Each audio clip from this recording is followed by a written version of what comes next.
how genuine they are. One of the biggest reason, no, gamay pa ko, marag nakuha na gyud ko sa politics. Na-open akong mind sa politics ba. Di pa ko kalimot, way back, na pa si RJ Jacinto. Gamay pa ko. Grabe kindi ba? No? Grabe pa ko kakuan sa politics open. Then, I never thought na mahitabo ni nung file ko. Actually, I ran before sa barangay Bagong Silang as barangay Kagawad.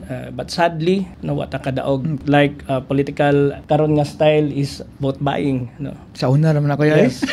Yes, kuya. But usa sa akong ginakuan, kuya, why I continue on running. Hindi ko mag-lose og hope for the people no, nga, who will truly choose people, rightful people to sit on that position.